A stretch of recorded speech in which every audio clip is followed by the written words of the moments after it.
నమస్కారం. నా పేరు రాధికా శ్రీనివాస్. మా సంస్థ సాయి సన్నిధి కూచిపూడి నాట్యాలయం. ముందుగా హెవెన్ హోమ్స్ సంస్థ వారికి 20వ వార్షికోత్సవ శుభాకాంక్షలు మరియు ఈ సందర్భంగా నన్ను సేవా భారత్ అవార్డుకి ఎంపిక చేసినందుకు వరలక్ష్మి గారికి కృతజ్ఞతలు. భారతదేశ సంస్కృతి ప్రతి మనిషికి స్వేచ్ఛగా జీవించే హక్కును కల్పిస్తుంది.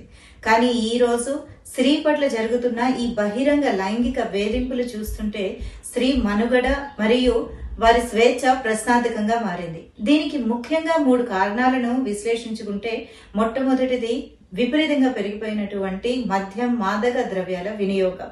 పిల్లలు, పెద్దలు అందరూ కూడా వారి వారి స్థాయిని బట్టి వీటిని ఉపయోగించడం వల్ల వారి సంస్కారహీనమే కాకుండా విచక్షణని కోల్పోయి స్త్రీ పట్ల వారి ప్రవర్తన వారికే తెలియని ఒక ధోరణిలోకి నెట్టివేయబడుతున్నారు. స్త్రీని హింసించడమే కాకుండా వారి పట్ల అఘాయిత్యాలు చేయటానికి, వారి వ్యక్తిత్వాన్ని క్షీణించటానికి మాదక ద్రవ్యాలు దోహదపడుతున్నాయి. రెండవ కారణము పెరిగిపోయినటువంటి అశ్లీలత. మాధ్యమాల అన్నింటిలోనూ కూడా అశ్లీలత పెరిగిపోవటం వల్ల వారికే తెలియనటువంటి ఒక ఉద్వేగానికి గురి అవుతున్నారు. ఈ ఉద్వేగము సమాజానికి శ్రేయస్కరం కాదు. ఈ ఉద్వేగంలోనే వాళ్ళు స్త్రీని హింసించడమే కాకుండా ఒక్కొక్కసారి చంపుతున్నారు కూడా.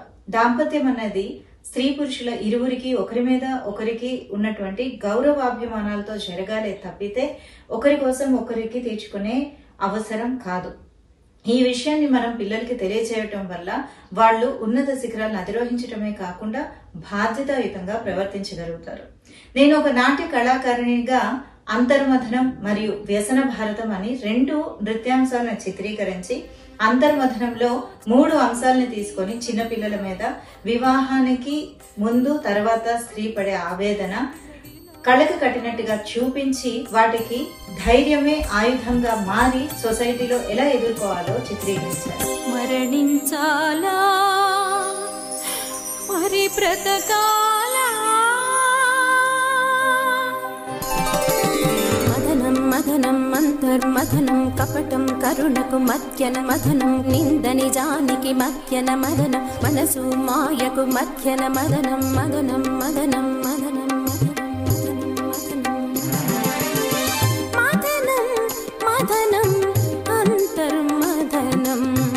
వ్యసన భారతంలో వ్యసనానికి గురైనటువంటి పురుషుడు గాని స్త్రీ గాని ఉన్నత శిఖరాల నుంచి అతపాతాళానికి వారి వ్యక్తిత్వం ఎలా నెట్టివేయబడుతుంది కూడా నృత్యాంశాల ద్వారా నేను సమాజానికి అర్థమయ్యే విధంగా తెలియజేస్తాను. వయసు వ్యత్యాసం తెలియనివ్వదు ఈ పానం, నియమాలను ఉల్లంఘన చేయించేది పానం. స్త్రీ క్షేమమే సంఘక్షేమం, సంఘక్షేమమే సంక్షేమం అన్నదే నా నినాదం. ఇదే కాకుండా మా సోదర సమానులు నాకు శ్రేయస్కులు అయినటువంటి శ్రీజ హెల్పింగ్ హ్యాండ్స్ ద్వారా నా సేవా భావాన్ని ఎప్పుడూ అందిస్తూ సమాజ హితం కోసం కృషి చేస్తున్నాను. ధన్యవాదాలు.